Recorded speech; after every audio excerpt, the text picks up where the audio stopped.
Welcome back to another edition of Coach's Corner. It's me, producer Scott. I don't think you guys have seen much of me lately. I've been too busy playing golf, but that is okay. We got a loaded show for you guys, as always.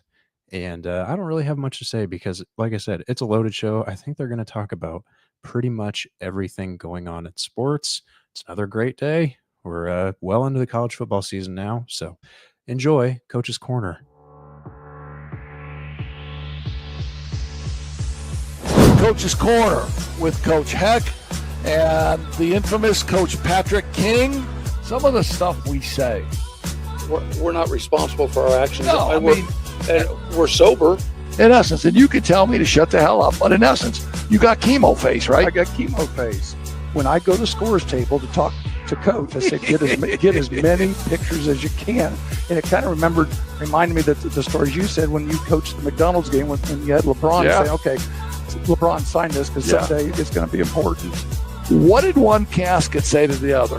Is that you coughing? And you ain't that good. The scouting report said you were pretty good. You ain't that good. Coach's Corner with Heck and King live at Corby's Irish Pub in South Bend is brought to you by Tony Letcher with Health Markets Insurance, On Funeral Homes in Mishawaka, Frick's Driving School in Mishawaka, and the Harbor Group Planned Wealth down in Anderson. If you're on YouTube, make sure and subscribe to the channel and like the video and comment in the chat. Now here's Heck and King. Hello.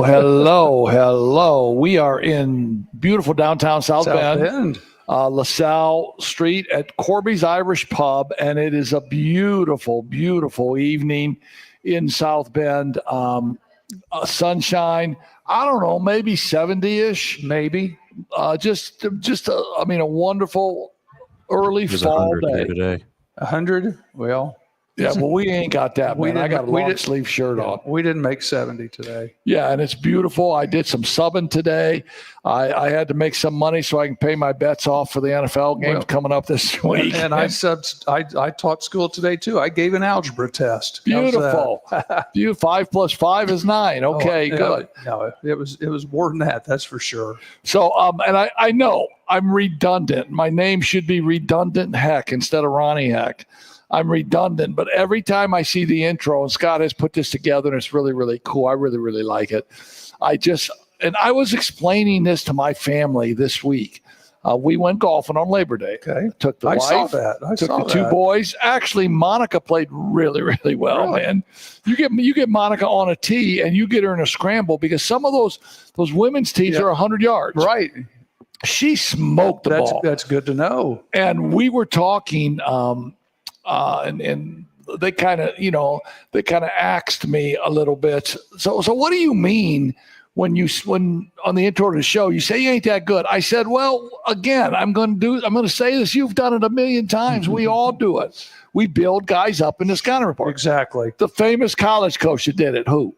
Lou Holtz. Lou Holtz, right here from the Bend. Everybody, they had a Heisman Trophy winner on every team he played. On every team. Yep. Every quarterback was the absolute best, and coaches did it. And I bought into the scouting report, and when I was coaching, I did it too.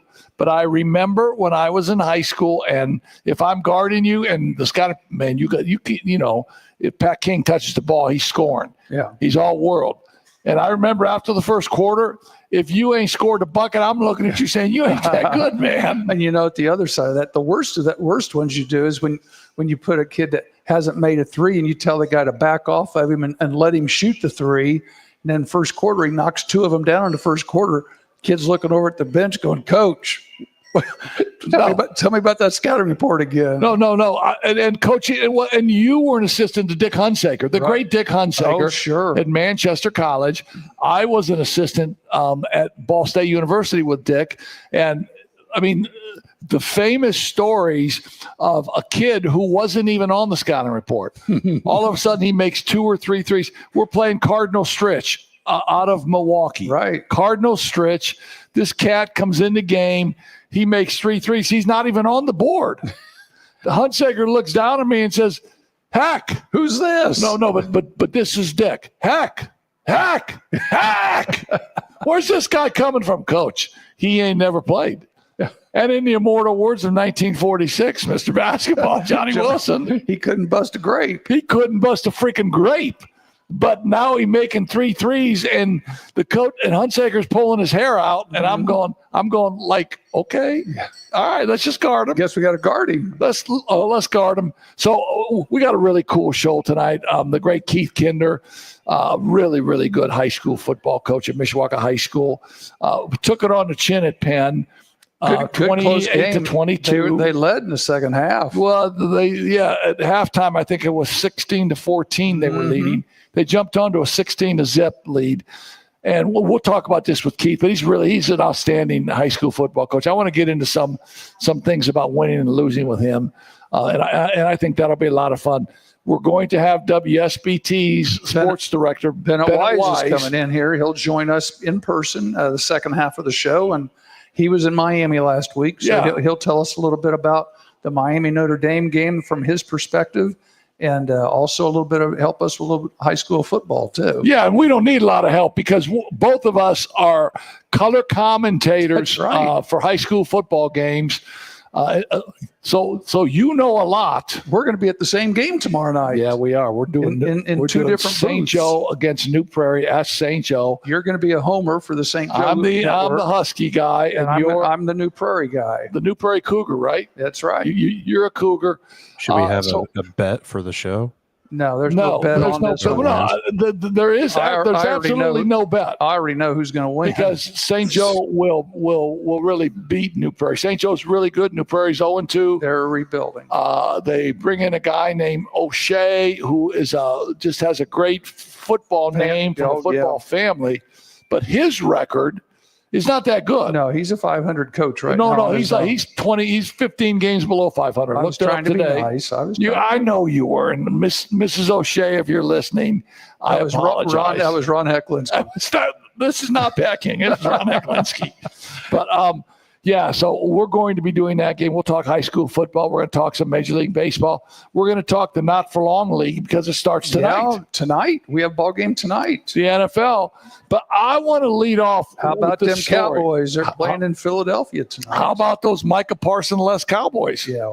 We'll talk about that trade. We'll talk about a couple other trades in NFL history too. But I want to start this show just because it really, really pisses me off. You want to get mad tonight? Well, I want to get mad because there are there are athletes, and then there are athletes who keep their head down, keep their mouth shut. They just play ball. When Heck has his cap down that low, I want to get mad. It's serious. I want to get mad, and this will make me mad. So I'm just going to dump some gasoline on this thing. Keep going. And you've already talked about this a little bit in our last show, but the WNBA, subsidized by the NBA, lose $40 million a year approximately. Yeah. If it wasn't for Caitlin Clark coming into the league when she did and bringing notoriety to the league, sure, the league would still be on.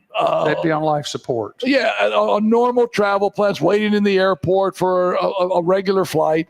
Caitlin Clark comes in the league. Now they got charter flights. The pay raises are better. They're making more money.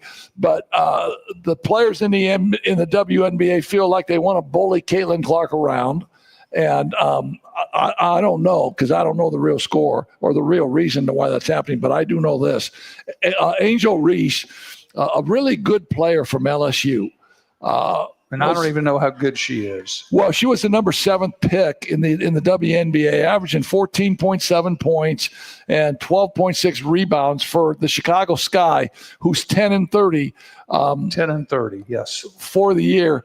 She comes out and she, after a game, the Chicago Tribune writers interview her, and she says, and I quote, "I'm not settling for the same old shit with this team. We have to get good players. We need great players. That's not negotiable for me. I am willing and wanting to play with the best. We need to get better players. I can't take this anymore. I might have to move to in another direction and do what's best for me." And then she talked about her coach, Tyler Marsh. He needs to coach us harder. If I'm on that team, Mm-hmm. there's some backlash coming, man. She's going to get her behind whooped. If that was a guy's locker room, she'd be bloodied the next time she walks in and out of that locker she'd room. be bloodied, and then on the court, nobody would have her back. No. Because you don't do that. No. You don't throw your teammates under the bus. And she did. And she did. Now, probably by the urging of management, probably Next day. apology, right? Yes. But the damage is already done, man. I mean, the damage is already done. Yeah. That's like a drunk saying a bunch of stuff, the next night, and then the next morning, trying to apologize, saying I was drunk. Yeah, no, man, but she wasn't drunk. No. And the critics or her teammates could come back to her and say, hey, Angel, how about making a jump shot? How about making a jump shot? Because she can't shoot. She is the modern version of Dennis Rodman, is what she is. Yeah, as a player. As a player. And I don't. Rodman kept his mouth shut. Yeah, well. To a point. I mean, early in his career, he most certainly did. Yeah. Because Isaiah Thomas and the other bad boys, they would have made sure he shut his mouth. When he played with San Antonio, he kept his mouth shut. When he played with the Bulls, he kept his mouth shut. Except when he went to Vegas and no one could find him. Well, but he wasn't talking. They couldn't find him. He's incognito. And Jerry Reinsdorf sends Michael and Scotty. Hey, Mike, Scotty, get on this plane. Go find him. And go find him. He's in Vegas. Mike says, are you kidding me? I love to gamble. Yeah, I'm up for this. Scotty says, count me in. So they go to a hotel. They find Dennis. They say, come on, man, we got to get ready. We're making a playoff push. Dennis comes back, just plays his ever-loving butt off 24/7. Yeah, not many people could do what he did. No, because how about you and me getting off on these tangents? but if you listen to Dennis Rodman, he understood rebounding. He understood where the ball, by where it came off of the rim, where the ball was going to go. And he was getting someone else's rebound. Yeah, and he didn't just stay on one side of the rim and let the ball come to him. He went to get the rebound, contact and react. But and I hate to start that off, but that just really upset me in a time where athletes are the highest paid now than they've ever been in athletics. Yeah, those girls, they've had a great opportunity this year to right the ship, to put the entire league in a different positive light, and they have failed miserably. Yeah, and they're going to break attendance records without question. But from the standpoint of having the fans fall in love with them. Yeah, public opinion has not changed. Public reception and public opinion have not changed. So Angel Reese, grow the hell up. Be a team player and take care of your teammates. Well, she is a poster child for this generation of elitism where they think things are supposed to be given to them. I deserve this. No, you don't. No, you're making more money than they've ever made in the history of it. And that's not only the WNBA, that's all of them. Well, and I mentioned a couple comparisons, and I don't know how good they were earlier. They need to get with some of these guys that, when we grew up with the ABA, some of the things that happened in the old ABA, this late 60s, early 70s, you'd have a team play, and the next Monday, they folded because they couldn't make payroll. Things like that. You had the Pacers, that's why Bobby Leonard is so well loved in Indianapolis. They had a daggone telethon to try to save the team there in the middle 70s when they were trying to, get them to go to the NBA, but they didn't have the money. And the city of Indianapolis and the state of Indiana basically got on the phone. And they had a Jerry Lewis telethon. Yeah, and save the Pacers. To save the Pacers. And we remember that we were either in high school or early college when all that took place. And Bobby Leonard's wife was the secretary to the franchise. Yeah, I mean, it was a family deal. Can I tell you a little Bobby Leonard story? When I was at Anderson, we had a massive golf outing every year. The Booster Club. I played in that. I know you did, man. I'm going to add to it. Go ahead. And Bobby Leonard came one year, and he was going to be the featured speaker. We had great guys come. Danny Dacus was a featured speaker one time. Bob Leonard was a featured speaker. I believe John Laskowski came up. But so Bobby Leonard comes up, He speaks. He gives a great talk after the golf outing. He's throwing down like 50 beers, man. And of course, he's in Anderson. It's probably 45 minutes away. Edgewood, 45 minutes away from Indy, and got to be like maybe 10 or 11 o'clock. And I was really, from my standpoint, because I was sitting with Bobby Leonard, and I was watching him throw the beer down left and right. And I said, Coach. I said, can you make it home? And he always called me Ronnie. He said, Ronnie, he said, point me in he said, let's go out to the parking lot. He said, point me in the direction Indianapolis is, and I'll get home. I'll find it. Well, we were at Scampy's. We were at Scampy's, and he was sitting literally right next to me, just like you are right now. And there was probably 6 or 8 of us at one of those big round tables there at Scampy's. And I literally called my wife on a 1992 cell phone, whatever it was, or 98 by then it was. We lived in Peru. And I said, hey, I'll be home later. I'm fine, but I am sitting next to Bobby Leonard right now from the Pacers, and I'm not leaving. The stories were amazing, weren't they? Oh, they were great. I remember we were talking about the Bulls. We were talking about the Bulls with Pippen and Jordan, and they just won their 5th or 6th, and he was getting his opinions about, and some of the things the behind the scenes things that he was talking about were just amazing. And it was well worth sitting there till well past midnight. Well, and I've been in that scenario with him at the golf line, and he would talk about his team with the Pacers, Darnell Hillman, Mel Daniels, Bob Nedelicki, Roger Brown, Freddie Lewis, Boozy, Keller, Rick Mount, and eventually McGinnis. And Rick Mount. Yes. And just those players that they had back then, they were legendary. ABA. Well, I mean, if the leagues had merged, they would have been phenomenal NBA and players. The thing was, the fans knew them like they were family members. I mean, that without was question, because the fans treated them like it was their high school team. It was just amazing. I mean, Dancing Harry would come to the ball games there and during timeouts and stuff, and they couldn't get him off the floor. The fans were like. They couldn't get him off the floor. It was fun stuff. Yeah, no, it was hilarious, and it was fan friendly, and they didn't make any money anyway. Oh, they were surviving. There's a great book out, and it's called Loose Balls, and it's about the early ABA days. Oh, I can imagine. And it is a phenomenal book called Loose Balls. So if anybody's out there and you want to get a good read, pick that up. Before we go any further, let me hit our sponsors. Give them a little love for a minute here. Tony Letcher from Health Markets, just amazing. Has been with us. This is his 3rd year, and anything you need to know from the retirement side of it, both you and I are clients of his. Yes, we are. The Ben Harbor Group down in Anderson, just a great financial institution. From if you want to put money in an LPL, talk to Ben. Again, you and I. Yes, we are. Our clients. Yes, we are. The Hahn Funeral Home in Mishawaka, Indiana. Not a client there yet.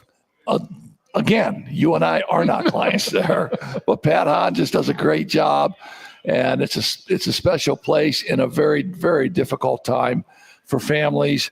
The Black Sedan Band, they're great. We're doing fine. I think my brother is a great musician. Was that your cue to tell me to cue up the music?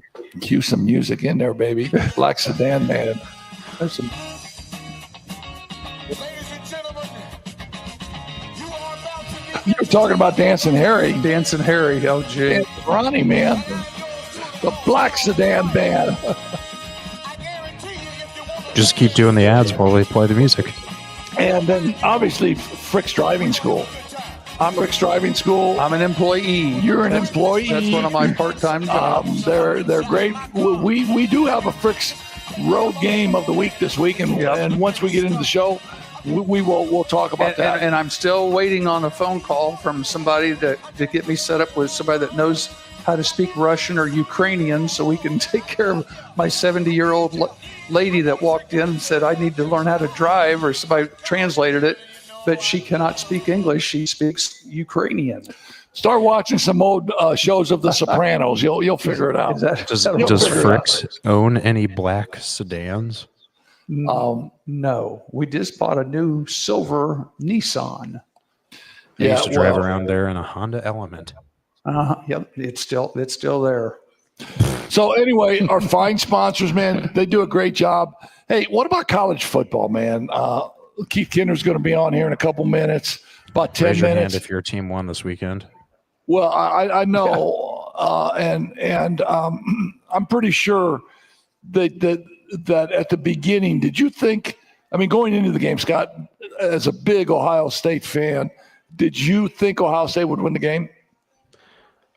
Did I think they would win the game? Yes. Did I think they would only score 14 points and still manage to win? Absolutely not. Yeah. No, and so I think one of the things when you look to wager on some of these games, then some of the first things you look at is where's the game played? Where is it? And then you start looking And at that was my entire reasoning. If the game this year was in Austin, I would have said Texas easy. Right. The home team won that one. So as you talk about that game from in Texas, Sark, a great offensive mind.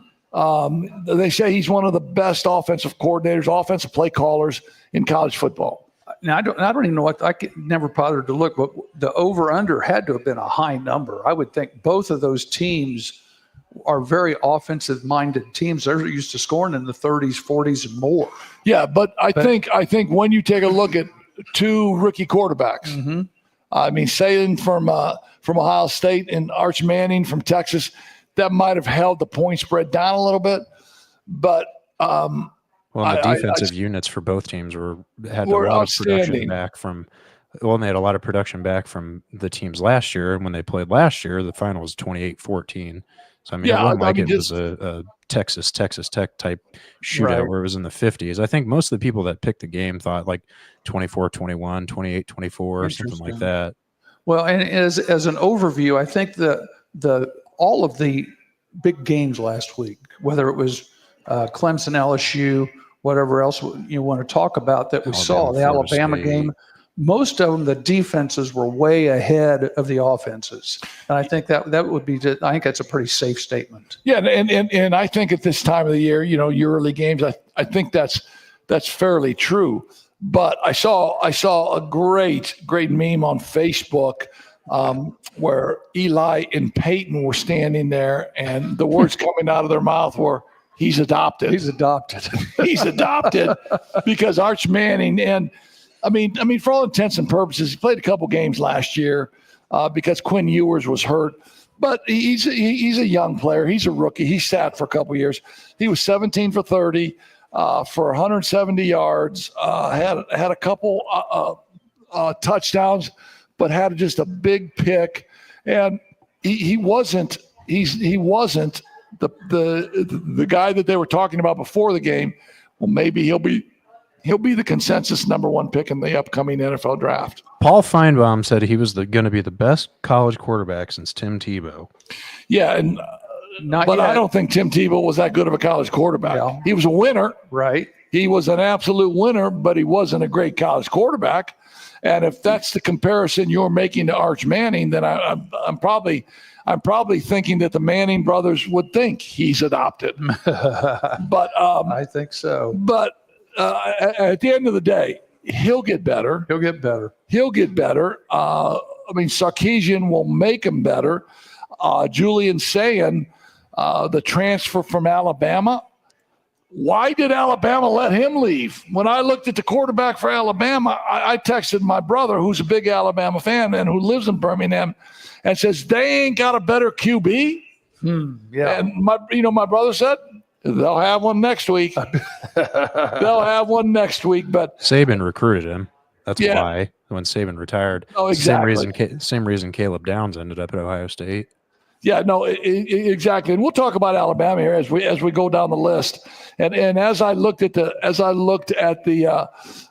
top 25 today and tried to study that a little bit, out of the 25 teams and their opening games, 15 of them played tomato cans. I was going to say, last week, with the exception of those 2 or 3 games that they featured, The rest of them was Cupcake City, Tomato Can, and it's no, going to be the without same. question. And the same thing coming up this weekend. I mean, number two overall this week, Penn State just smokes Nevada 46-11, and so that's my definition of a tomato can game. LSU then moves up to number 3 and had a great win against Clemson. Here, look on my papers. I wrote down some of the payouts. I looked like this week coming up. How much is Auburn paying Ball State to come down to Auburn? Or how much is Ohio State paying Grambling? How much is IU playing Kennesaw State? They're paying them 1.3 to come down to Bloomington. The only thing, remember, every year we have one that backfires, supposedly.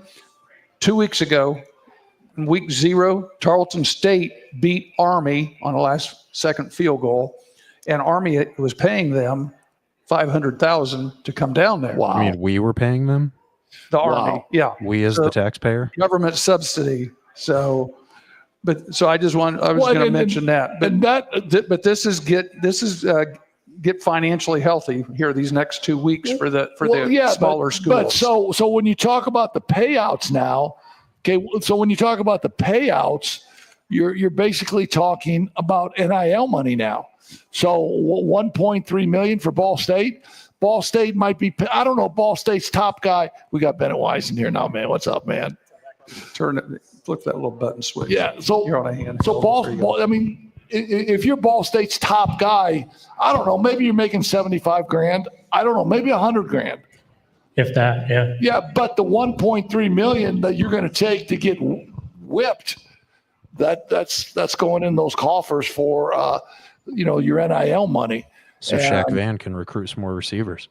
Yeah, no, it's not about recruiting receivers. It's about buying receivers. It's about buying receivers. My nephew, the great Joey Hecklinski, man, we get on so many tangents here. I don't even like myself sometimes, but we get on so many tangents. You do that. But so my nephew, Joey Hecklinski, the head coach at Goshen, by the way, Goshen has a great win at Washington the other night, but he's the running backs coach at Ball State. He's got a great running back at Ball State by the name of Carson Steele. Carson Steele plays for him for 2 years, breaks a lot of first-year running back records, just is great at the Mid-American Conference level. He comes to Joey and says, I got an offer to go to UCLA, $500,000 and a new car.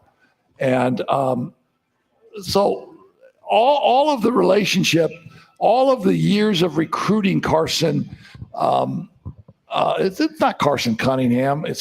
Carson Cunningham was the guard that played at Purdue. Carson Edwards. No, not Carson Edwards. Come on, Q. Tell me, Carson. Where's Q when you need him? Yeah, Carson Daly. Okay. Carson who? You made Daly? that one up too. Yeah, no, Like he's on a game show. No, he plays for look up Carson for the Kansas City Chiefs. But anyway, I digress. But anyway, so now Joey has that great relationship with him. He's recruited him for 2 years, and now $500,000 in a car later, he's at UCLA. He's at UCLA. So now Joey tells me, I said, Joey, what are you going to do? He said, I'm on my way to Kent State. Carson Steele? Yes, Carson One you were just Steele. talking about? Yes, Carson Steele. Oh yeah. So Joey thanks, says, I'm on my way to Kent State because Kent State had the leading running back in the MAC. He said, I'm on my way to get that guy. To come get him. Yeah, I mean, to go get him, to offer him the money and blah, blah, blah, bring that guy in. And so he didn't have a relationship with this kid. The kid followed the money, came to Ball State. And Joey said he was awful. His attitude was awful. He didn't practice hard. He didn't play hard. But that's what you fall into when you lose the guy, and now all of a sudden you got to go get another guy, especially at a Mid-American school. Yeah, I'm quite familiar with the Mid-American Conference in that regard. But I was going to say, tell me who's Miami played? Who did they play last week, and who do they play this week? They had Wisconsin this past week, lost 17-0. Okay, that's a respectable money game. Absolutely, and then they go to Rutgers this week. Yeah, and this is typically week 2 for them was typically Cincinnati. However, there was a lot of finger pointing of That- who ended that rivalry relationship after over 100 years. Oh my. Yeah. But again, those are two money games from in Miami. So those games not only help out the football programs, but a lot of that money they're getting, I think the number last year was 1.2, 1.3 to go play these bigger schools. That also funds all the other sports at the school. So you play 2, 3, they're called buy games. That then supports, your volleyball, your baseball, your softball, these non-ticketed events to help support them financially. Your golf program. Your golf program, yeah. Yeah, and then when you talk about the coaches at those schools, when you talk about the coach at Ball State going to play Auburn this week, his main fear of going into that game is losing 5 or 6 starters, because now it becomes playing your depth pieces, your backups, and now you may have to play your backups for the rest of the year. You got your money, but it depends how much depth you have. And in the Mid-American Conference or conferences like that, the depth is probably one of the big differences between the bigger schools and 100%. the medium-sized schools. 100%. But then you also look at guys who are depth pieces at bigger schools, and I take Miami, for example, because they've done a great job in the transfer portal, in particular, of going to these bigger schools. You look, Deion Colsey, about a mile from here, goes to Miami. Obviously, there's a pre-existing relationship there with Chuck Martin and Gus Ragland, who was an analyst here at Notre Dame. He was Miami's quarterback when I was in school, and now he's quarterback's coach. But a lot of these existing relationships with coaches moving everywhere as well, they say, oh, I know this guy. I tried to recruit this guy. I mean, you look even at Notre Dame right now, Mike Brown and Gino Gadulli had this relationship with Will Pauling, wide receiver. They bring him in because the opportunity is there for them to go and play. Yeah, and I think it's just I just think it's an interesting dynamic now. But at the end of the day, Mike Gundy got into it with Dan Lanning. Mike Gundy from Texas Tech maybe? No, I'm sorry, Oklahoma State. Yes. And Dan Lanning, the head coach at Oregon. Dan Lanning, without question, gets the most NIL money to spend because of his relationship with Phil Knight at Nike. And Mike Gundy took a shot at him saying, hey, you ought to be good.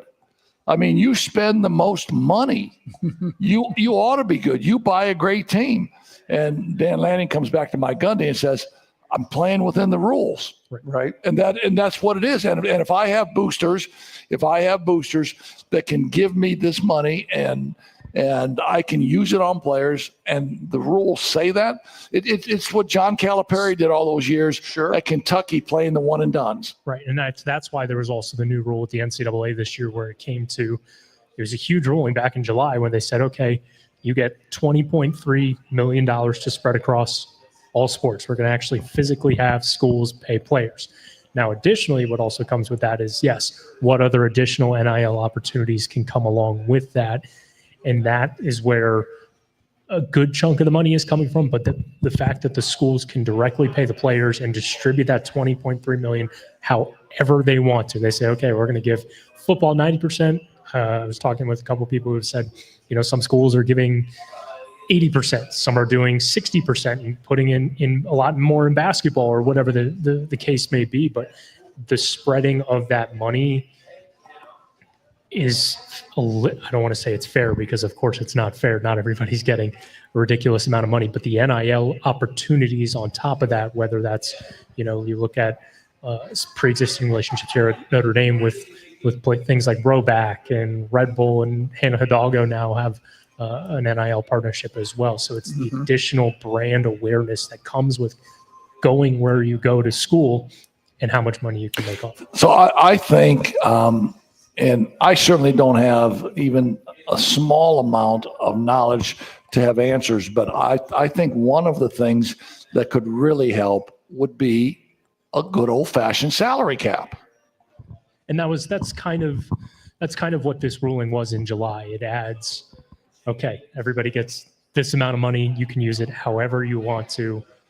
And then it's just a matter of how many NIL opportunities each school can provide. I don't think a Ball State in the middle of nowhere in Muncie, besides a a local pizza shop or whatever it may be. Yeah, can yeah, have- Greeks Pizzeria. Hey, Greeks, come on. I'm going to give you $200. or Stoop Chevrolet, whatever it might Yeah. be. But Yeah. like you said, the It's salary cap different. sounds good, but again, you've got the variable is the boosters. How do you control the? You're going to get me started on this, aren't you? No, Yeah, you are. do you want me to? No. You know where I'm going with it. Yeah, I know where Where? you're going. You're Where? going to blue chips. I'm going to blue chips. Stop it. I'm going. All Ricky wanted was a tractor. No, And Neon Dean, he didn't want that people. car. I apologize. But to we gave everybody. it to him. I apologize for this. But I still think a hard NFL type salary cap would be, okay, we're going to give you 20.3. You can only subsidize on your own if you want to 10. So now you got $30 million to give to your athletes. Yeah. Now you decide how you want to do it. But the guys like Oregon, who Phil Knight is printing money to give it, to give to Oregon, that's not happening anymore. no. And could it bring a little more parity? I think so.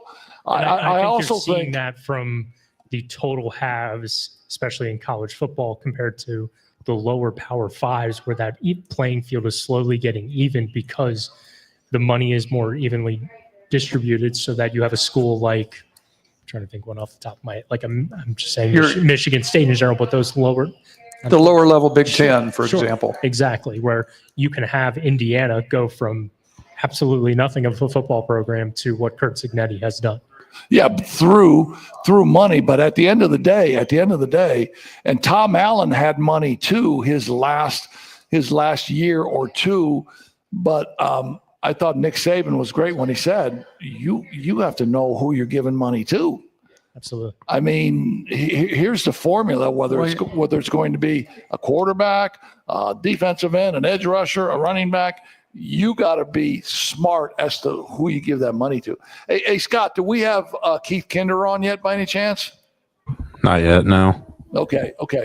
But so now, let's switch gears from a minute from the money.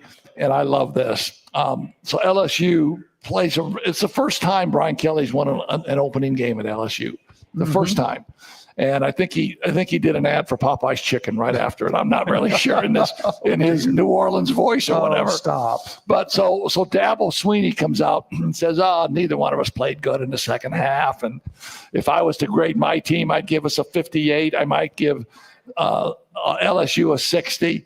And so Brian Kelly comes out at his press conference and says, what Dabo was sleeping, he missed the second half of the game.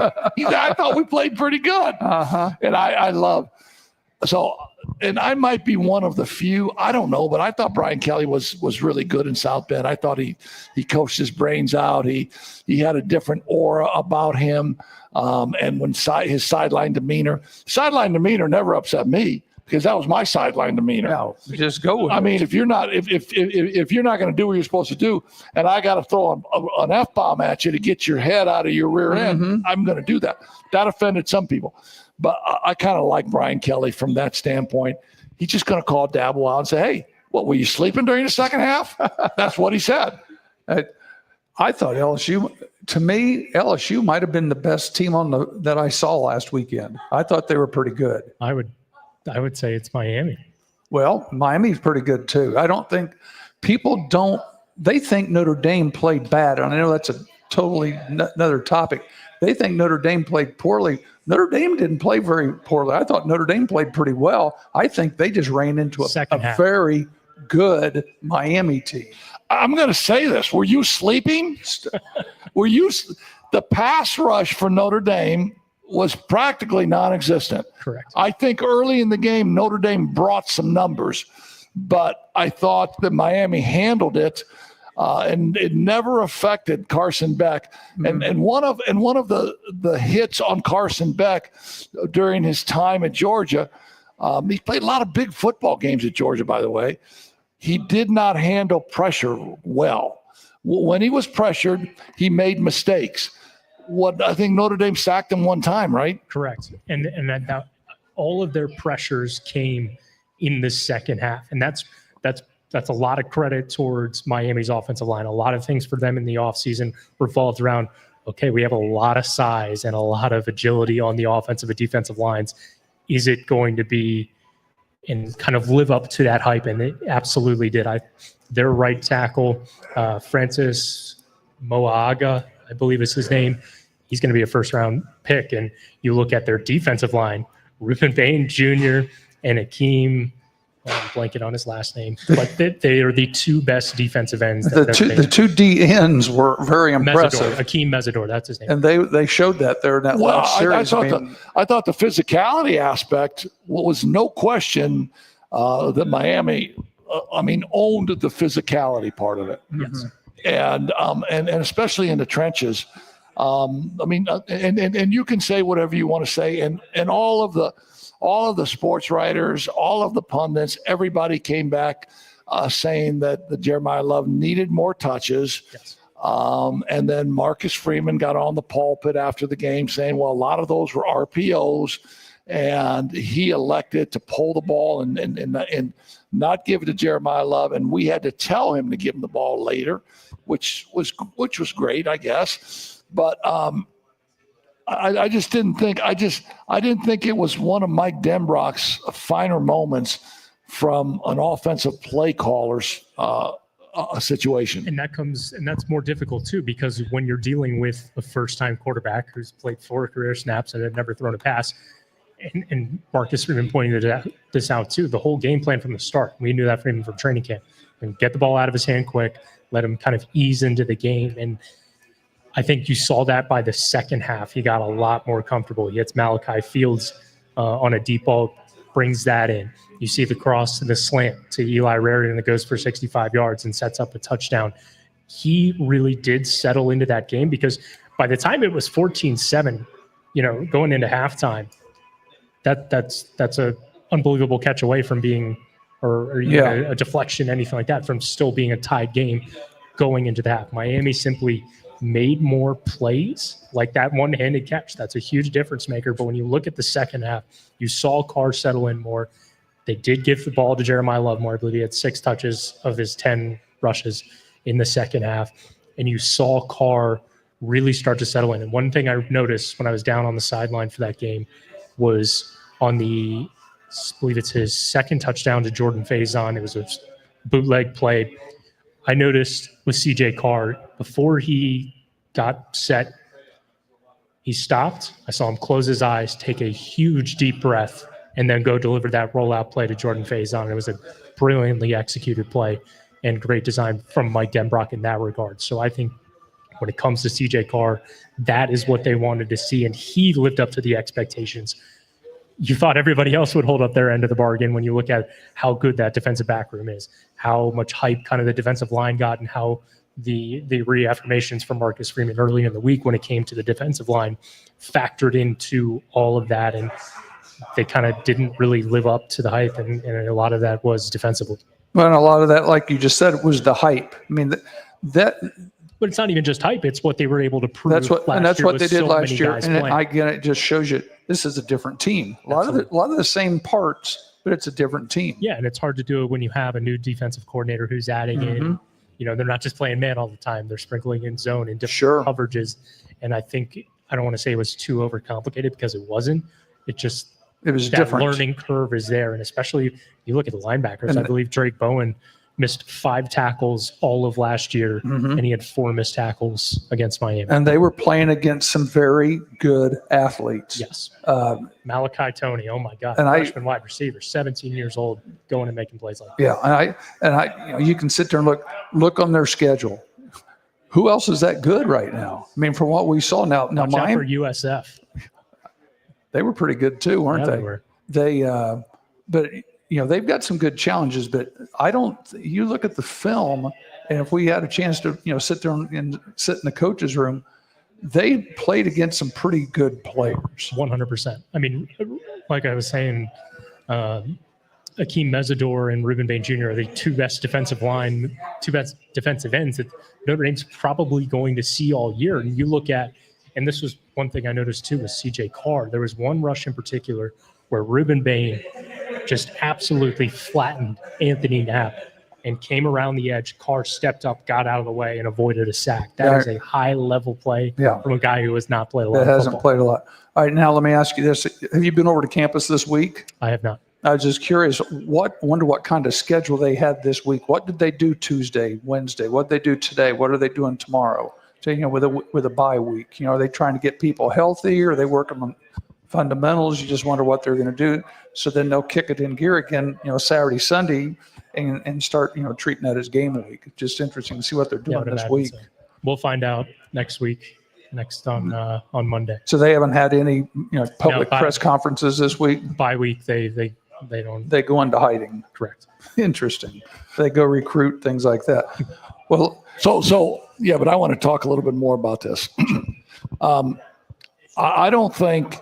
I think what came out of that game was the fact that the CJ Carr is going to be a really good quarterback. Yes. But so at the start of the game, I mean, my thought was Jeremiah Love, Jadarian Price are going to take some of the pressure off of him, and they're going to give the ball to them, put them in some situations where it's might be a 3rd and 2 or 3rd and 3. But the first 3 plays of the game were pass plays, and the running game was almost non-existent in the first half. Right, and that's when that was kind of what Marcus Freeman was hinting at too, was a lot of the run pass option was a lot of that happened in the first half, and that's just CJ Carr wanting to go out and make a couple plays. But when you look at what Miami did there, not only did they just obviously dominate the line of scrimmage, but also the linebackers came downhill immediately. The corners on some of those screens, they take a couple steps back, and then as soon as they get an inkling of what happened, they were downhill and making a couple plays. Because they saw those RPOs, so they were taking the run away and forcing him to pass. And the plan was for Notre Dame, let's quick stuff, get it out of his hands where he can avoid that pass rush. That's why we saw those little dink and dunks and passes out in the flat and everything like that early in the game. And the game plan worked very well for Miami because of that. Right, and they had a little bit, I don't want to say they had a little bit more to prepare for, but when it came to Notre Dame, you're dealing also with a first-year defensive coordinator at Miami. You don't know what they're going to throw at you, but talent-wise what was on that field, and there's a lot of speed down in South Florida, and they put it on display. Well, and the person I was impressed with really the whole way was their quarterback. Carson Beck. I thought Carson Beck was very good. Well, no, he's 20 for 31. And he might be the oldest guy. He was the starting quarterback. He was starting quarterback in the SEC for a couple of years with the best team in the SEC. Oh, sure. But not a great offensive line. And this offensive line for Miami is much, much better. They protected him. And even when they didn't, you look at the first touchdown pass, Carson Beck got rocked when he let that ball go and just put it in the right spot where there was no coverage. And I believe it was Carson Hobbs who got burned on that play. And then also even the second touchdown, there was pressure there, and Carson Beck put it up. Not really a great throw, but an unbelievable catch for that. So being on the field for that and looking at Schuler, the safety, I mean, watching it in the view that we had, he had no clue because all he's got to do is make a play on the ball. It looked like he was expecting an overthrow, but when you have one hand grab, that's exactly what I thought. He said in his mind, there ain't no way this cat's catching this ball.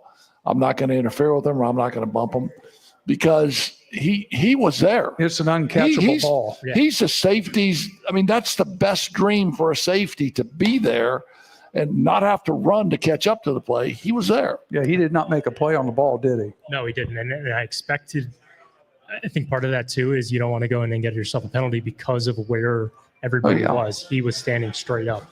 That ball was going to be overthrown. You come underneath and you undercut, penalty. You come over the top, you try and hit him in the head.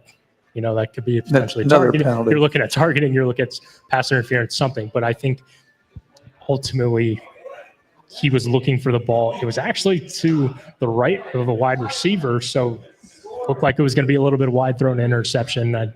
You can't chalk that up. But it's just a great play. It's a great play. Here's something else that I wanted to chat about. Al Golden is the great defensive coordinator, right? And he's in the NFL now with Cincinnati Bengals. And his his thing that he did great was a disguise play in the defensive backfield. I mean, they were rolling guys up, and then at the end, they would change it up, maybe go from a 2 deep to a 3 deep, and it's pre-snap one look, then post-snap, it's a totally different thing. Well, Chris Ash comes in, his forte is zone defense. Correct. But now he knows that they got to play man because they got man corners. But I thought that the zone defense that they played, the plays that Notre Dame did play zone, really hurt them because Miami would just run the corners off and then slide it back into the flat area. And 5 or 6 times, I thought that back really hurt them, whether it was on a first down or second down. But I thought Miami picked up great yardage on that back On and flat. first and second downs, yes. Right, and that's part of how you beat zone. You find the soft spot, and that's exactly what Miami did. And I think part of that comes with not playing too much zone. Exactly. It's a little bit of a learning curve, kind of how I said earlier, but ultimately it's something that they kind of need because you look, obviously, everybody points to the national championship and Christian Gray getting beat by Jeremiah Smith and making a huge play in the national championship. There needs to be a little bit of help there, and I think that's part of that learning curve, but you're also trying to build in 3 new safeties in Jalen Stroman, Tay Johnson, and Luke Talmadge. Yeah, and whatever you say, it's also a learning curve for Chris Ash. I mean, Yeah, I don't care how personnel. good he's coming over from Cincinnati. That doesn't matter to me. Al Golden he was so good at it, and his guys knew that stuff backwards and forwards, and I'm not sure. If Notre Dame wants to get to the playoffs, if they want to be what they think they can be, they got to be able to get home with 4 guys. Sure, and that's something that Marcus was talking about post game. He goes, I don't know, sometimes you got to send. They actually had better pressure sometimes when they sent 3 guys as opposed to 4. And do they mix in a 5th? That's something they're obviously going to reevaluate. But that is a huge part of it when you have 2 really good defensive ends in Jordan Botelho and Boubacar Traore. And I thought, Boubacar on that 1 sack that Notre Dame had, he'd be the potential first-round pick. Got to the inside and was able to get to Beck. Their pressure and hurries elevated in the second half compared to the first half statistically, and then also just watching everything that happened. Yeah, and everybody says, and I mean, this is coaches speak because you know this. Okay. It is coach's corner after all. No, exactly 100%. Well, right there, say it. But everybody says the changes that happen and how much better you get from week 1 to week 2 is always a big change. It's always a big gap from your improvement as a team. Well, Notre Dame has a bye to even add to that. They've got 2 weeks to So get ready. as a coach, let me ask you guys this. When you had, I guess you didn't necessarily have a week off all the time, but if you came into an extended period of time with a loss before you got to go out and fix things, how would you approach that? Yeah, I think, from my standpoint, when I was coaching at Anderson, the Thanksgiving day or night game, the day before Thanksgiving, was always traditional. I mean, the students would be home, the wigwam would be rolling, there'd be 8,000 people. So you always had to play that game. And were my teams always ready to play that game? No, but we didn't play then till the following Saturday. Mm-hmm. So whatever we did in that game, whether we scheduled a tomato can or whether we were playing a really, really good team, whatever we did, we had film, we had 10 days, we had film, we had the ability to coach our brains out and now identify where we were good or where we were not good. And so I always bought into your team getting so much better that second game. Now, are they going to get better the 10th game? Sure. But everybody says the second game you make that improvement. And I buy into that totally. I think it's great. It's great scheduling that Notre Dame did not play this week because they're not, they're not playing with what you have down here for this coming week. They're not playing a tomato can. No. They're playing Texas A&M, man. Mm-hmm. Mike Elko's bringing his team in, and it's gonna be a dogfight at 100%. Notre Dame. 100%. And I think there's going to be, obviously, there's a lot of juice that you get built up after a loss. So when you get to marinate that over this bye week and go into another week of preparation, they're going to come out on extremely hot and with their, a little fire under them. Yeah, and can't. So everybody's going to say, Northern Illinois, man, Notre Dame rattled off 9-10 straight wins, man. Can they do it again? I think absolutely they can. Right. And then when you look at the grand scheme of what Notre Dame wants to accomplish, you look at a top 10 loss in your first week of the season by 3, they're going to be just fine. Everything they want is right in front of them. I think so too. We are so, we're going to take a break here, and we're going to talk about some of our sponsors. We have the great Keith Kinder on here. We're going to talk some great Mishawaka football. Keith is just an outstanding coach. I cannot wait to get Coach Kinder on here. Scott, why don't you take us to break, and we'll be back. Looking to get your driver's license? Frick's Driving School in Mishawaka makes it easy with the Indiana State Driving Exam in-house for just $65. No formal driver's education is required. If you're 16 years and 270 days old, which is like 9 months, and have held an Indiana learner's permit for at least 180 days, which is like 6 months, you're eligible. Frick's provides the vehicle. All you need to do is bring a ride to and from the office. The exam only takes about 20 minutes, and you can walk out with your official Indiana driver's license. To schedule, call 574-256-0650 or visit fricksdrivered.com. Finding private health insurance can be stressful. What if it didn't have to be?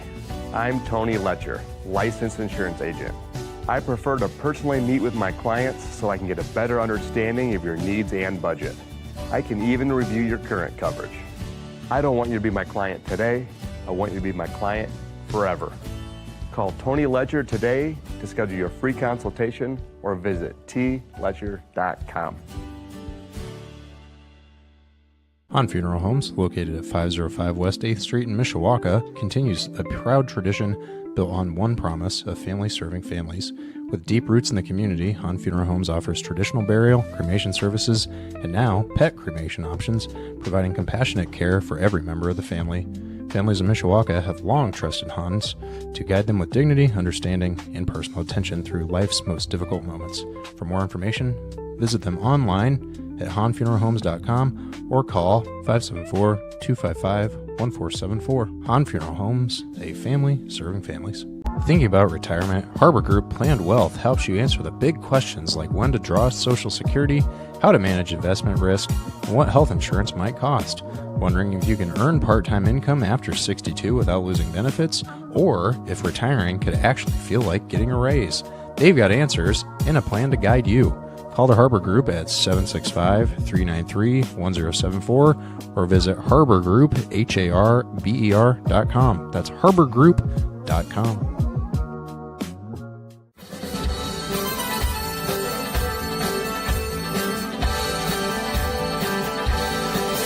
Back with more Coach's Corner with Heck and King. Thanks as always to the Black Sedan Band for the music coming in and out of these breaks. If you're interested in booking them, they do travel.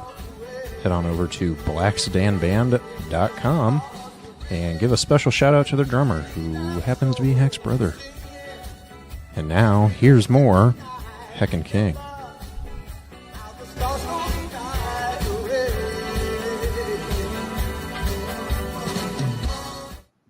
So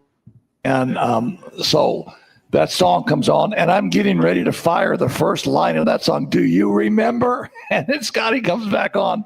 But my brother is the drummer to that band. He played the drums when he was a kid. He went and made a ton of money as a marketing director, as a college baseball coach at Miami of Ohio. There we go. And then when he was maybe 65, took up the drums again. Now he's in a Southern rock band. And he's the absolute best. But we also have the absolute best on our show tonight. Keith Kinder, in his 8th year at Mishawaka with a record of 66 wins and 22 losses. And just coming off of a really classic, hard-fought football game in a loss against Penn last Friday night. Talk about that game a little bit, Coach. Well, thanks for having me on, number one. It was like you said, it was a classic physical Mishawaka Penn football game. We got out to a really good start, had an early 2-score lead, and Penn it's probably the most talented Penn offense that I've coached against, and I've coached in this game probably a dozen times. It really, they're so talented. They've got weapons all over the place. They've got a quarterback that throws it well. Their offensive line was really talented, I thought. And then defensively, I think they're really talented in their front six. And they're pretty skilled in the back half as well. I think it's probably one of the more complete teams that Penn has had, especially the way that they kind of need to be built in order to compete against the 6A teams in the North that they got to beat to get to Indianapolis. And I think it's built that way with a lot of physicality and speed and athleticism. Coach, we were just talking about Notre Dame coming off a loss to a really good opponent. Obviously, you guys are in the same boat, and I'll kind of pose the same question I asked them. As a coach, what is the urgency to get back out on the field, fix what went wrong, and then try and do it again against another really good team in Concord? Yeah, the urgency is that it's the first game of the conference season, so these first two games, while important in both Marion and Penn, important to our community and important to our kids, ultimately the goal is to get your team prepared for the conference season and, most ultimately the tournament. So, like you said, we went to the tape, we studied, we learned where we've got to get better. And we spent the week focused on that, trying to emphasize the areas where we need to improve. And mainly it's execution. Our kids always play hard. I think our kids are always physical. Just early on in the season, you're going to struggle with some assignment and alignment and execution type things. And those are things that we have to clean up, because in games like last Friday and in games like this Friday, the margin for error is so small. And one mistake can kill a drive. It can extend a drive, and it can cost you points, and those points matter. Yeah, so I know, I was looking forward to chat with you tonight on the show, because when I was coaching and my team lost, the wins are great. And the wins, you go out to dinner, you have a great time. You can actually have a conversation with your wife after a win, and it's beautiful.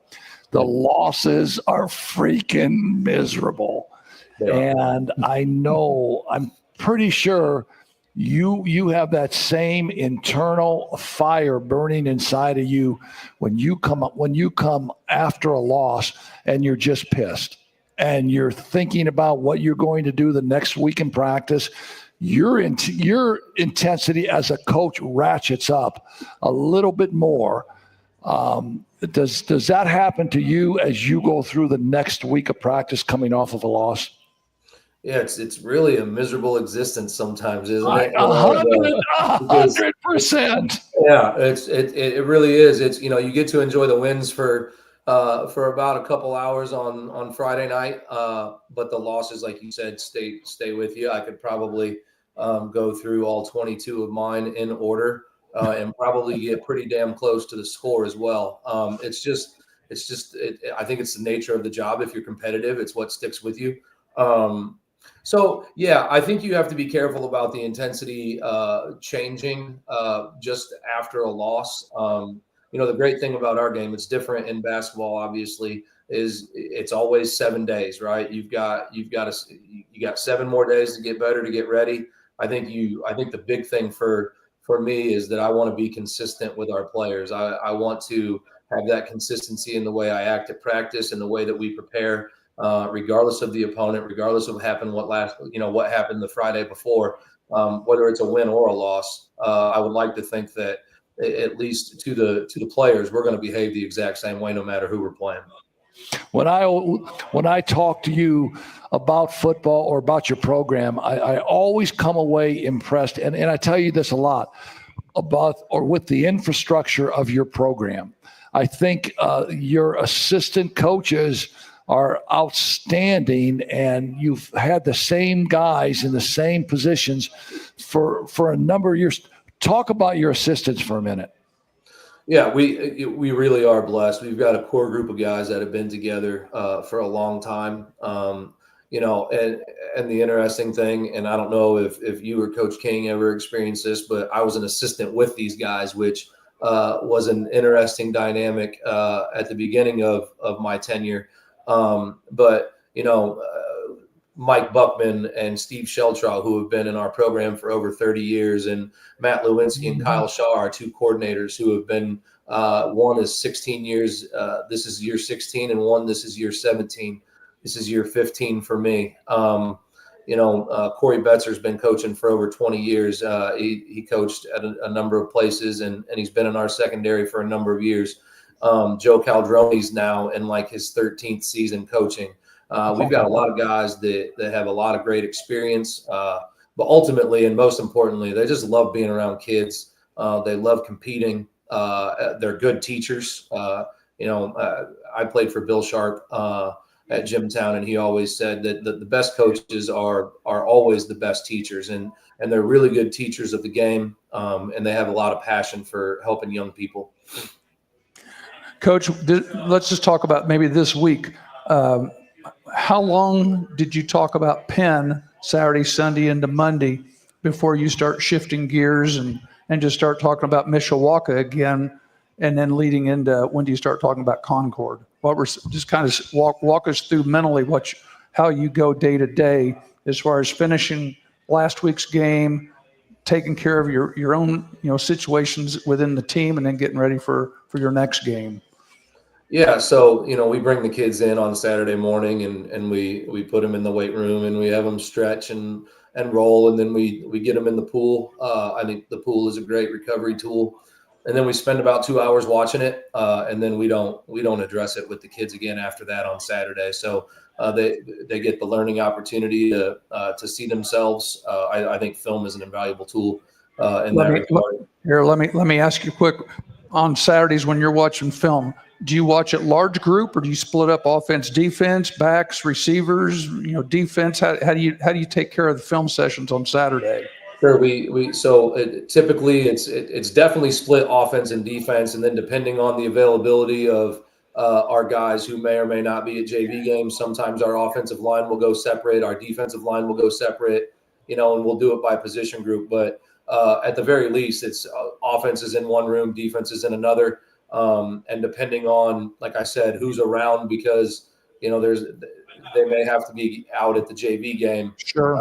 We can even break it down more than that. But really, Saturday is the last time we address the game before. And then we, as a coaching staff, work on Sundays. I'm in there at 6 a.m. on Sunday with our defensive coordinator and a couple other defensive staff members, and we're starting to look at the new opponent. I try once I leave Saturday, a personal rule of mine. Once I leave Saturday, I don't watch our future opponent until Sunday morning. I try to give myself Saturday afternoon to decompress and spend time with my family, maybe watch some college football and not worry or think about the next game just yet. So we're by Sunday morning at 6 a.m. we're already on to the new opponent, and that's how we structure our weekend. Moving on to Concord, and you talk about coaches with a ton of experience. Craig Kaler is one of those guys. What is your relationship like with him, and what does this matchup sort of bring for you? Well, he and I have become really close over the course of the past 7 or 8 years. My wife and his wife have become really good friends, and we've spent a lot of time together, going to dinners. We've vacationed together a few times. It's become a close personal relationship. But in terms of like on the field stuff, both of us are really competitive.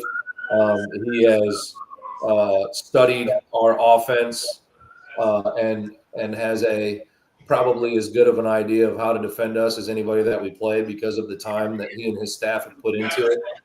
They're extremely well coached, always. And a lot of times those are the fun ones to play against, because you at least know what you're going to get. But they're also the ones that are most stressful to prepare for, because you know that they're going to have something new for you that you're not prepared for. that you've got to adjust on the fly with. So, kind of the week has been looking at the way that they've attacked us on both sides of the ball in the past. We go back and look at all of our games that we've played against them in the past, but also what they've played so far this year. And then it becomes a guessing game. Well, we think we're going to get this based on their personnel or maybe what they did and had some success before. So it becomes like a guessing game and a chess match. And then, you don't find out if you're right until Friday at about 7:05. And they have a quarterback in Bo Brunner and a running back in Reese Brevard, who are obviously next level type players. What sort of challenge do they present in Bo's ability to not only throw but run, but then also the attack that Reese can provide as a kind of a shifty back? Yeah, he's not kind of a shifty back, man. He is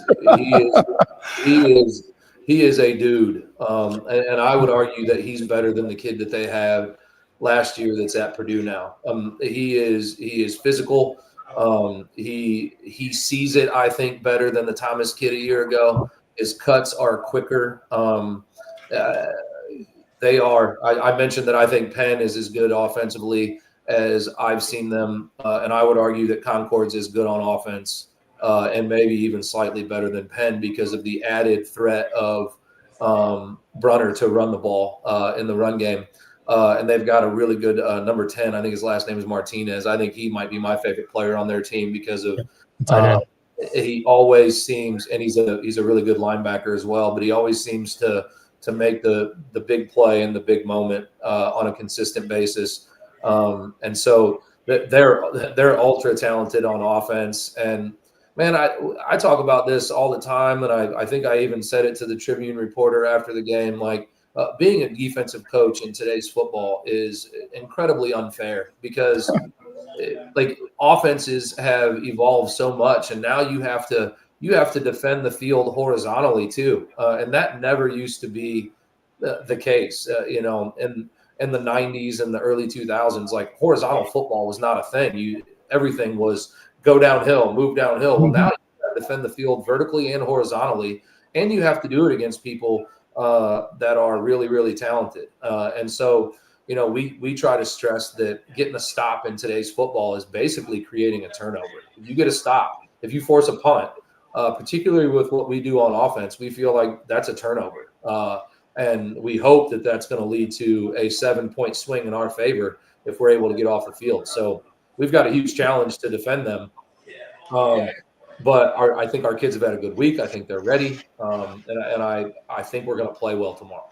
Yeah, and then when you talk about from the offensive side of the football with your team, you've been really blessed to have really, really good quarterbacks, kids that understood your offensive philosophy, understood on when to keep it, when to get up in that gap, and then have the athleticism and speed to do that. Your quarterback this year, Landon Snyder, has all of that, doesn't he? He really does, and he is as mentally tough as they come. You really cannot rattle him.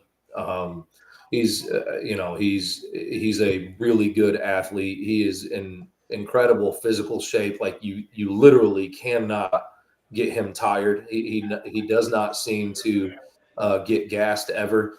And he doesn't look like much. And if you talk to him in the hallway, he really doesn't sound like much. He's got kind of a high pitched voice. His voice hasn't dropped yet, but he's ultra competitive. He's really smart and he's dynamic when he gets the ball in his hands. And I think he's kind of shown that the first 2 weeks. He's made some big plays in the run game each of our first 2 games. Yeah, and when your last name is Snyder, he's got a couple of older brothers that he has to live up to in Donovan Snyder and then also Jackson Snyder, who are both college football players. And so I'm sure when he goes home after the game and he's talked to you, he's talked to Kyle Shaw, his other brothers are going to give it to him a little bit too, aren't they? Yeah, I think it's a sports family. I tried to get Carrie and Angel, his parents, to promise another Snyder boy, but they're not into it anymore. And I don't know I don't think I'd be around by the time he got old enough. but it's a great family. 17 years from now. Yeah, I don't think I'd last that long. As you can tell, Ben is pumping you for information because he's going to be there tomorrow night to cover for WSBT. So he's trying to get some information for you, so he'll be in the right places with his camera. Yeah, I know where to be. Stay in front of the ball and don't hide it from it. Yeah, I would anticipate that when we have the football, number 10 and number 2 will carry it a bunch tomorrow. Yeah, 100%. That sounds like a Rob Berger secret. 2-3 something. Yeah.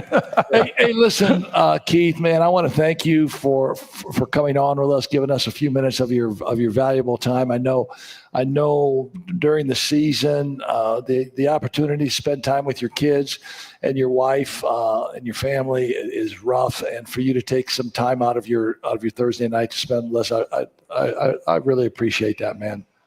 Thanks for having me on. It was good to talk to you guys. Keith, before you go, I've got one question. I don't even know if there's an answer to it. Have you, here in these first couple of weeks of the season, been able to survive not having this guy around next to me on a daily basis to get his input on things? Have you been able to adjust to that? That he's still subbing, so we get to see him at least once a week. I think it's been so far. I think Kyle Shaw misses him the most because Kyle used to mess with him and call him on his phone, and his ringer would be on in the middle of class, and you'd get that da-na-na-na-na ringtone.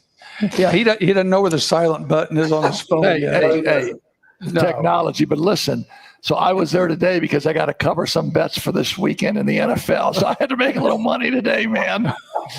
hey, listen, good luck to you, man. And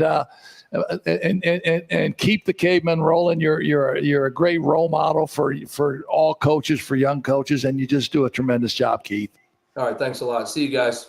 All right, good luck this week, Tomorrow, Coach. That is the great Keith Kinder, and he's just an outstanding high school coach. He would be a great basketball coach. He would be a great baseball coach. He's obviously a great football coach because he knows that game really, really well. But just the way that he has an understanding of how to teach kids, of how to push kids, and how to treat kids the right way. Because I was trying to get him to say, "No, man, it's been a miserable. I'm on these kids 24/7, blah blah blah."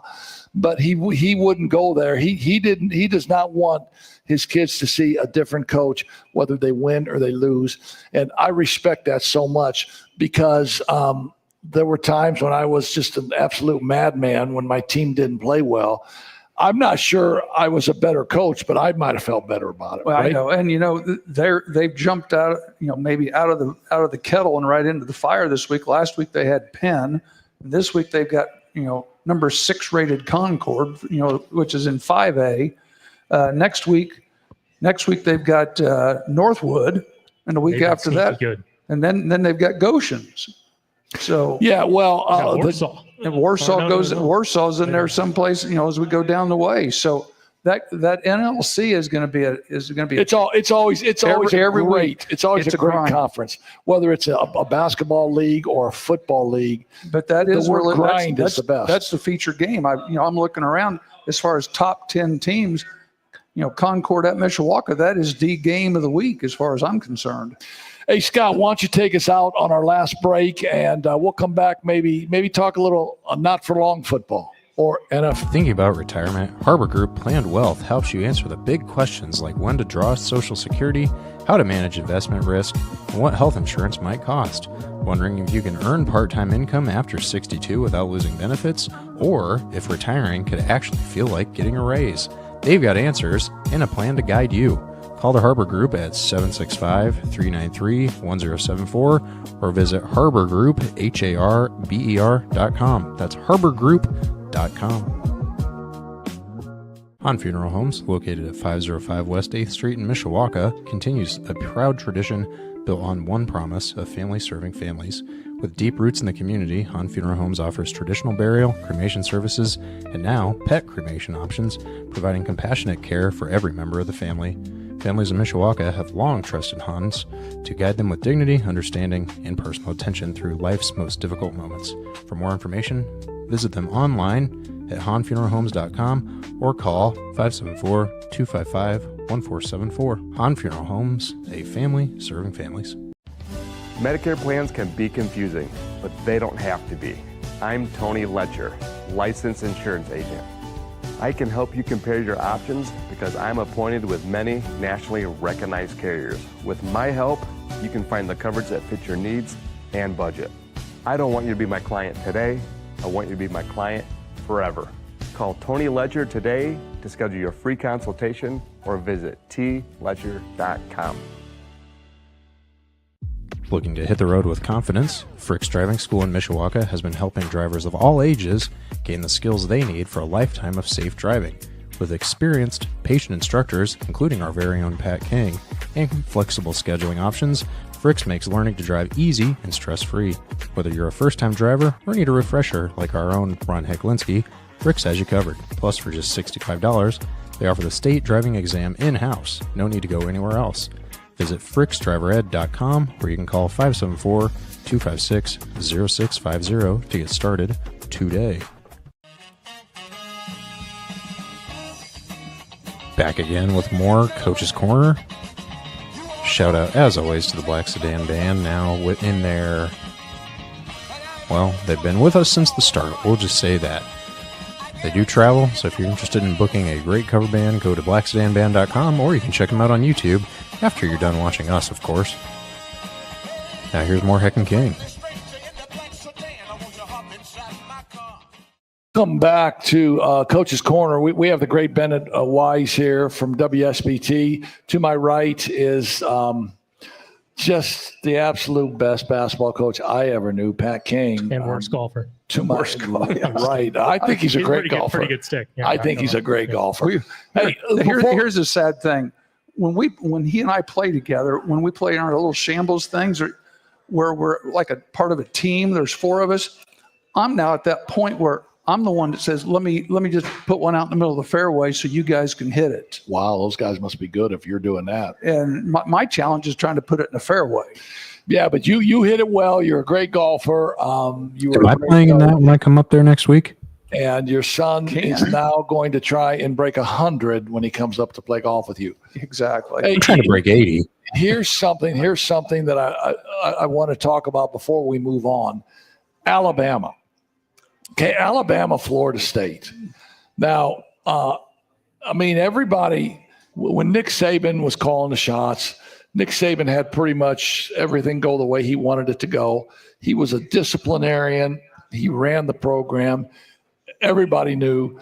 They bring in Kalen DeBoer, and his demeanor on the sidelines is just like nonchalant. Different. His team is getting the crap beat out of him, for another way to say it, and he's just sitting there with arm crossed. Nick Saban would be beat red and be chewing guys out. I have a hard time with coaches that just do that. And I even talked about Brian Kelly earlier, saying when someone needed to be chewed out, chew them out. Right. And I read something online that a person stayed at the hotel where the Alabama football team stayed at. And by the way, these stories start coming out when you lose, right? These stories don't happen when you're winning. No. Winning fixes everything. Yeah. And so this guy's saying, well, the Alabama football players were down in the lobby at 2 a.m. in the morning. They were ordering takeout and food coming in. They were down at the doors when you would have thought they would have been in their hotel rooms with curfew and stuff. Right. He said they were all over the hotel. There wasn't any supervision. And the guy said, I've stayed at the same hotel when Nick Saban was coaching them, and you couldn't see an Alabama football player anywhere in the lobby. And so does that matter when you're talking about a linebacker blitzing or the quarterback not knowing the sequence of what receivers to look at? Does that discipline matter? I say absolutely it matters. I think so. Yeah, all those behind the scenes things we hear about. Yeah, it does. And like Bennett just said, if you're winning, you don't hear about those things. Right. But when you're losing, you do. And already I heard his buyout, $68 million. Yeah, 68, 70 million. Yeah, $68 million. Like 20% of his salary or something. Wow. Of his total salary. So Alabama stuck with him, ain't they, for a while, right? They Yeah. can't. Well, if they want to get rid of him at some point, I'm sure there can be a funny joke on PTI today. If people in Alabama want to start a bake sale all over the state, they can raise enough money to get him out of there. And that's, he's definitely on the shortest leash in college football right now, especially, but it's also extremely hard to be the guy to follow the guy. Without Nick question. Saban. So because the standard is already so much higher. Right. But if this trajectory keeps going, who knows if he even lasts the rest of the season. And I think that's 100% true because when I coached at Anderson, I followed the great Norm Held. Yes. Norm had been the head coach at Anderson for 18 years and just had won 1 million games, a Hall of Famer. But from my perspective or my standpoint, I don't know. I just put my head down and went to work, and I never really even thought about anything that Norm Held did or his successes. It was just about going to work and doing it my way. But unfortunately, this is Alabama. I would say Norm was not a great disciplinarian, but I was. So from my standpoint of screwing down the screws tighter, it was actually better, to be honest with you. Yeah, you had to tighten it up. Yeah, but so the fans in Alabama, man, hang in there. You had great years under Nick Saban, and I don't think anybody feeling sorry for you. No, right? And Nick Saban said, when my end of season exit interviews became about money and playing time instead of how much work you had to do to get back next year and become better and improve, he said, I knew it was time. It was time. Hey, talk to me about tonight. We've got a ball game tonight. Yeah, NFL. This is week number one for the pros. I love the NFL. Do you like the NFL? Oh yeah. So tell me, what's your team? Washington. Oh man, of all the teams you could have said. Ask him where he grew up. Where'd you grow up I at? grew up in Virginia. Oh, okay. Well, that makes a lot of sense then, because every time I hear Washington, I think of Stevenson waving to the crowd and Jaden Daniels throwing a Hail Mary for a touchdown, which derailed the Bears season 100%. And derailed Matt Eberflus. And thank you, God, for derailing Matt Eberflus. They did him a favor. But tonight, man, we have Dallas at Philadelphia. Now, Dallas, the Micah Parsons Project wasn't there a band called the Parsons Project? Yeah. The Micah Parsons Project. Yes, it's they did the Bulls intro. Yes. Micah Parsons is done. And from what There's the Alan Parsons Project. But from what I gathered, there was a lot of bad stuff going around anyway. Micah chose not to practice, did some things around the team that was probably frowned upon. And Jerry said, man, I don't care how good you are. We're going to trade you. I certainly don't think that they got enough for him. I mean, do you? It's necessarily hard to say. Kenny Clark, Pro Bowl defensive tackle. Yeah, but at the backside of his prime time. Sure. Is he Mike Parsons? By no means. But what can you do with those 2 first-round picks? Obviously, they're probably going to be towards the latter half of the draft, but it's an additional first-round talent that you can go and acquire. Right. And I think Jerry Jones's argument was, well, we can draft first-round Pro Bowlers and use that and fix that. You can use that. That's for sure. Well, is it enough? I'm sure they had offers for more. I'm surprised they traded him within the NFC. I think if you were Dallas and the Packers have been the hump that you haven't gotten over in the postseason, why would you go kind of give more fuel to that fire as opposed to trading him into the AFC? Well, and I'm taking him on the Colts.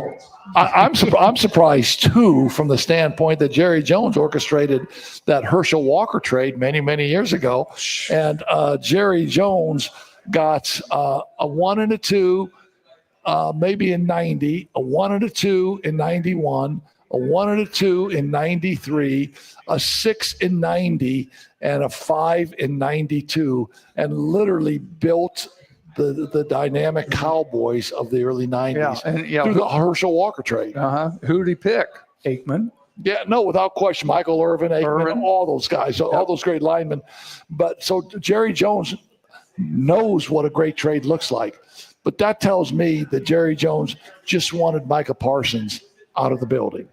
Yeah, I think there was definitely that animosity towards the end, and you never want to lose a player like that, but when you're given the option, and it was play under your fifth year, or get out of here, or Something was he wasn't different bluffing here, too, Yeah, he wasn't bluffing because like CeeDee Lamb had a contract last year. Dak had a contract the two years prior, and contract negotiations when you're going for max deals is never pleasant.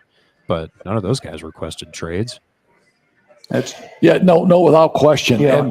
And when you talk about bad trades, how about the trade that the Atlanta Falcons traded Brett Favre to the Packers for number one, and Brett Favre goes on to have a Hall of Fame career, correct? A few years ago. Yep. Yeah, no. Here, my question for you, let's look down here, personal. What's your schedule going to be Monday with the Bears having a Monday night football game? Well, how are you going to handle that? All right. I will run this down for you and be very specific.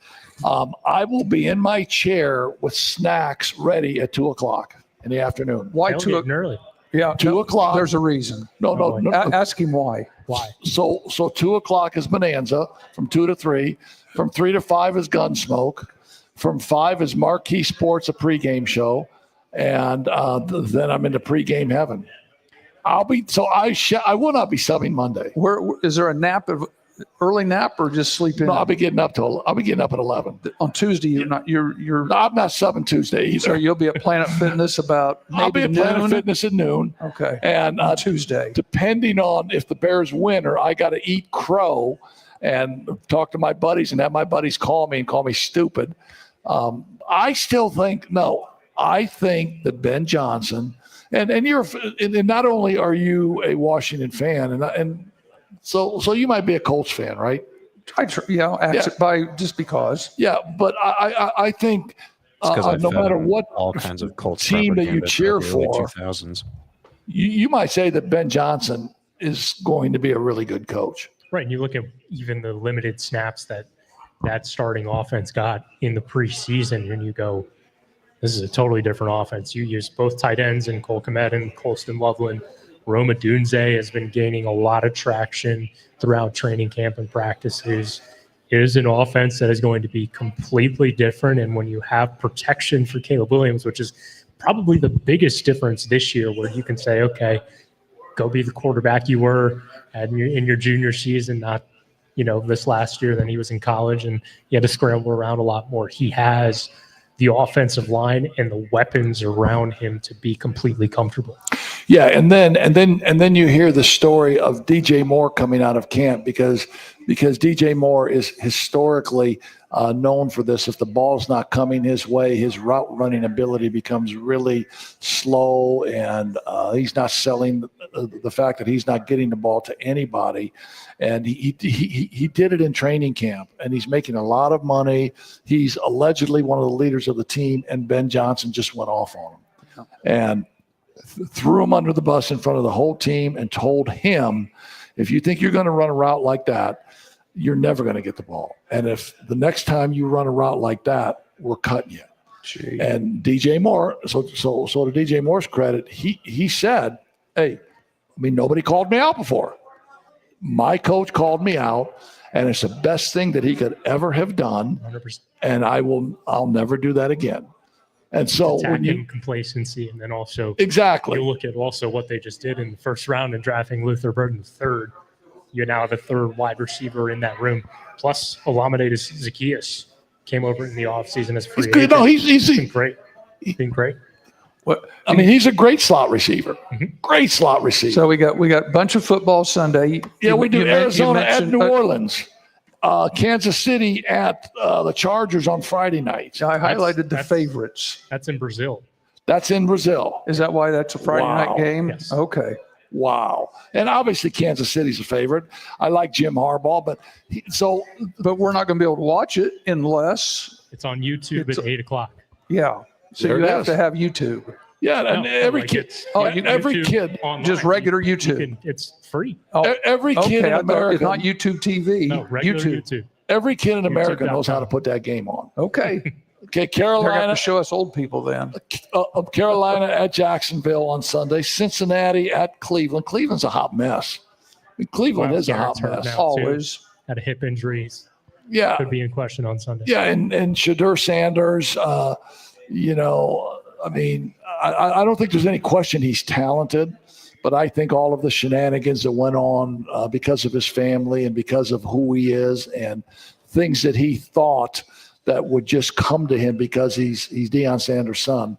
I think he was mistaken. His father was mistaken, and I was very, very pleased that the NFL did not make a mistake on that. Right? I got There's a lot nothing. of different schools of thought on that. Yeah, exactly. Yeah. Yeah, I got. You just wonder how much of that is the kid and how much of it's just the. Well, the- it's the kid. what the publicity that they. It's they put on him. management. It's agents. Agents. It's how much money you made. I mean, before a kid coming into the NFL, he didn't make a dime. Right. He was driving an old Volkswagen, or he was driving an old truck. Now they're coming to the NFL driving Vets and Porsches With an entourage. and having that feeling of being entitled, like you talked about earlier. Exactly. Well, yeah, and that's exactly right. Well, you were speaking. We mentioned the culture real quick, and it's really too bad that really the big storyline that's come out of Indianapolis right now has nothing to do with the team. It has to do with their owner and all the details they're trying to dig into. You know, the Irsay situation about how he died and this, that, and the other. Nobody, let the man rest. He's dead. Move on. You know, we don't need to know who. You know, all the details about what went on with him. So I'd like to hear some football news come out of Indianapolis and not all the behind the scenes stuff. I can give you some football news. Miami at Indianapolis, 1:00 on Sunday. And that's the first time I think they've had a home game for an opener. Daniel Jones, they usually play Houston. and, So, and Daniel Jones taking snaps at QB1, right? yep. Good. Who's Washington got this weekend? They have the Giants. The old Washington Giants. Jaden. So it was always going to be who's one and who's two. Jaden Daniels, Caleb Williams. Jaden Daniels is a really good quarterback. 100%. He had a Really good, good. and he had a good season last year. Right. Now the question is, can they take that extra? I mean, you get to the NFC Championship, it's hard to take Right. another step forward, but I think the expectations and the bar was set so high because of what he was able to accomplish. You look at what happened with the Bears game, and that just kind of shot him to the moon in terms of confidence, but also the decision making, the ability to run, the pieces that he had around him. And the biggest thing for Washington, kind of like the Bears, a lot of the questions was always surrounding the offensive line. And that is hopefully fixed. They have a new starting left tackle in Josh Connery they drafted. And that's the one area that you look at the offense, and that's kind of the only weak link. How big of a role do you think Cliff Kingsbury played in the development of Jaden Daniels? I think he played a massive part because he brings the college and the professional. He knew how to blend the two together. And you look what he did in Arizona. He had a good little stretch with Kyler Murray, and then what he was able to accomplish with Caleb Williams at USC is it's a testament to what he can do with young talent that needs to be nurtured. And when you have an offense that he likes to play, where it's you got to be able to run the ball, got to have a quarterback who can not be afraid to take a deep shot, and he has both of those with Jaden Daniels. Last comment, last question for both of you guys. The last thing I was going Bill to mention. Belichick. Okay. Oh boy. Bill Belichick. Let it go. Is he in love with a 27-year-old, or is he still a football coach? 24. 24. Yeah. Is he a great football coach, or is he just in love? It's hard. It's hard to be a college football coach nowadays because of the money. But I think North Carolina provided him with all the money he needed to go out and buy a roster. He turned over 70 players. Right. And that's you don't have to do that in the NFL. And Yeah. And when you come in with so much new, and it's going to take a little bit. I think this year could be quite disastrous. they looked for respectable North Carolina. for 2 quarters. One drive. For one drive. Were you That's sleeping true. during that? I think I must have taken a nap late sleeping, first man. quarter. I think that's when I fell asleep. Yeah, no, it was one drive. And then Belichick, I don't know, man. I don't know. I can't see but at that level, you have so many assistants, right? You have so many assistants, and you're kind of just like the CEO, Right. But at 74 or however old he is, I can't. It's a hard job, man. It is a hard job. And it's a completely different level for a 6-time Super Bowl champion. Exactly. Hey, before we shut this down, I want to just real quick bring up some baseball stuff. I don't know if you guys saw this a couple nights ago, and the Astros and Yankees. The Astros and Yankees. I know where you're going with that. Scott, Scott's got the clip here. You got Framber Valdez pitching. Grand slam. And he gives up a grand slam. Now, I don't know if Scott. Preface that a little bit because didn't you shake the catcher off? Run that back for a minute. Can you make the picture bigger? See, the catcher is waving him off. He wants him to step off the mound. They don't like the pitch call, and he pitches it anyways. They're down 2-0. Now they're down 6-0. So he gives up a grand slam. So the next batter up, he calls for a curveball. Watch what happens. Bam! He throws a fastball straight to the chest. Catcher never touches it with his glove. It bounces straight off his chest. Did he do that on purpose? Yeah, absolutely, he did. The next morning, they said he got crossed up. Yeah, and that's obviously the easy way to say it, because if he didn't do it on purpose, he would have had a little more compassion for that catcher. He turned and walked away as soon as he threw it. And I mean, I don't play that. I mean, that's your own teammate, right? Exactly. That's your own teammate. Young man. catcher, basically, don't show me up. Yeah, and don't show me up. If your name is Cade Horton, he's showing everybody up. Boy, man. that was something, wasn't it? He had a no-hitter going through 5. Yeah, but he's got 8 games where he's gone into the 5th inning and he hasn't given up a run. 8 games where he's gone to the 5th inning and has not given up a run. But there's been 2 other pitchers that have done that this year. They've got him on a pitch count. Who are the 2 other pitchers? I wouldn't have a clue. Come, guys. You're the baseball guy. Paul Skeens and Tarek Skubal from the Tigers. I've heard of one of them. What company is the rookie for the Cubs in right there, right? He's in great company, and he's shown his talent all throughout the year. He showed us when he was down the road at That's Fort right. Wayne's Field. He was unbelievable. And what he's doing this year, and I know there was a lot of hate towards taking Cade out. 5 innings, no hit, 75 pitches. You could probably get 2 more out of him. They have bigger goals, you know. Well, yeah, he's never thrown the amount of innings that he's thrown this year ever. And you need him for the postseason when your starting pitching has been really up and down all year long. Yeah, so so how the Nationals shut Steven Strasburg down, they completely shut him down. He shut himself down. In September, they said you're not pitching anymore. I like the way that they're at least letting Cade Horton pitch 5 innings. And that's what you need. Just get that experience. Get him in line for a win and try and move. So he's basically throwing a bullpen is what he's doing. Right. And then it's just the back end. And when you come in and bring in Ben Brown, it can go rocky pretty quickly. Well, no, I mean, anytime you in a 1-zip game and you walk batters, you're just setting yourself up for a bad deal, and that's what Ben Brown did. Listen, hey Bennett, I can't thank you enough for coming in here, man. You do a great job with sports in the Michiana area. You're from Virginia. You relocated to South Bend, Indiana. I mean, at some point in your career, do you have visions of maybe going back out to home? If it could ever be possible, I will never turn that down. We would hate that, because you do such a great job for not only high school kids but college athletes also. So thanks for coming in. Hey, he's got a cute girlfriend and she's smart.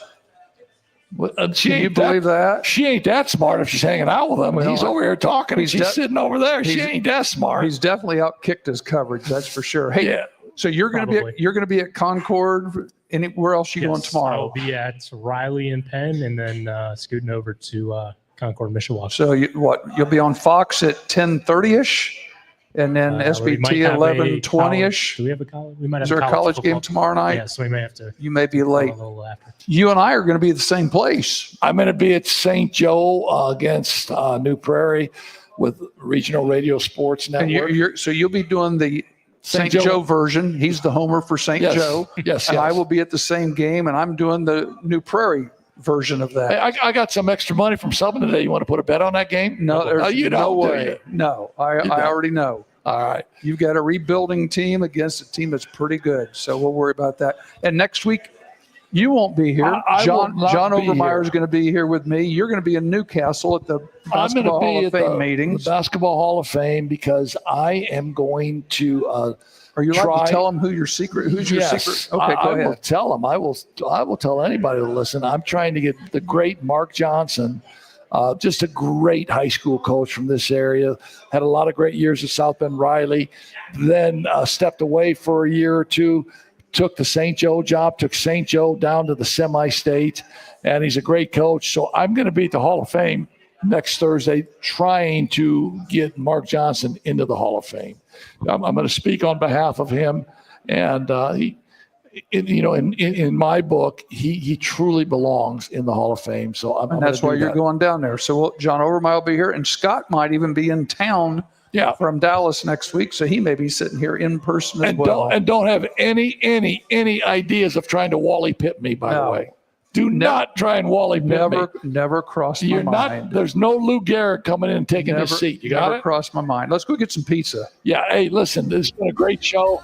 Thanks for tuning in to Coach's Corner with Heck and King. Thanks for the great Bennett Wise and Keith Kinder for joining us tonight. Be cool, and we'll see you next week.